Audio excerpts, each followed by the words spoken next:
রিমালের তাণ্ডবের ক্ষয়ক্ষতি জানতে যাচ্ছি খুলনায় আমাদের স্পেশাল করেসপন্ডেন্ট হাসান মাহমুদের কাছে। হাসান, ঘূর্ণিঝড়ে ক্ষয়ক্ষতির সার্বিক চিত্রটি আমাদেরকে জানাবেন।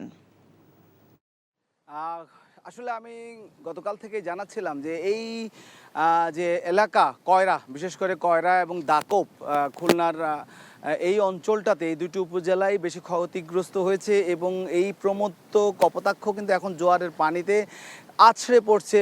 যেই বেড়ি বাঁধ রয়েছে সেই বেড়ি বাঁধে আসলে এই বাঁধটি ভেঙে গেছে, বিভিন্ন স্থানে বাঁধটি ভেঙে গেছে। এই চিংড়ি ঘের, এই যে ঘেরের বিশেষ করে এই জায়গাগুলো কিন্তু এখানে প্লাবিত হয়েছে এবং এখানে যে মৎস্য চাষ, বিশেষ করে এই অঞ্চলের মানুষের সবচেয়ে বেশি যে চাষটি করে সেটা হচ্ছে জীবিকাটা মৎস্য চাষ, লোনা পানি এবং কাঁকড়া চাষ করে, অনেকে চিংড়ি চাষ করে।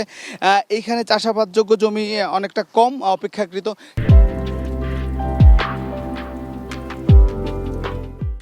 সেই জায়গায় এই বেড়িবাঁধ কিন্তু একেবারে ক্ষত বিক্ষত অবস্থায় রয়েছে।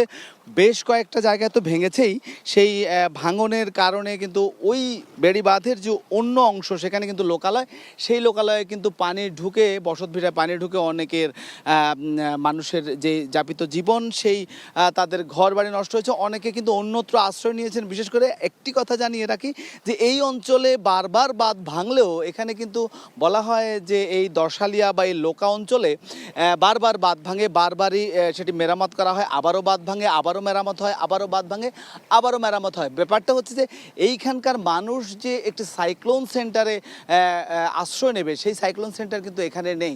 অর্থাৎ আমরা অন্যান্য মানুষদের কাছে যে তাদেরকে জিজ্ঞেস করেছি তারা কোথায় আশ্রয় নিয়েছিল, যেহেতু বা আছে এখন, তাদের আসলে আত্মীয় স্বজনের বাড়িতে আছে।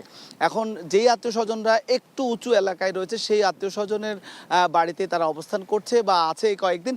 তো পানি নামতে শুরু করেছে ঠিকই, কিন্তু পানি নামার পরে যে তাদের যে ক্ষতচিহ্ন বা ক্ষতি হয়েছে সেটি কিন্তু তাদের আসবাবপত্র বা তাদের থাকার জায়গা, তাদের চুলো, পানির কল, এই বিষয়গুলো কিন্তু ঠিক হতে আরও কিন্তু সময় লাগবে। এটি কিন্তু একেবারে রাতারাতি ঠিক হয় না।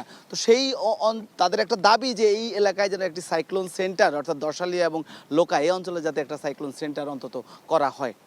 তো এখানকার এই পরিস্থিতিতেই আছে এখনো মানুষ। খুলনা থেকে জানছিলাম ঘূর্ণিঝড় রিমালের ক্ষয়ক্ষতির চিত্র।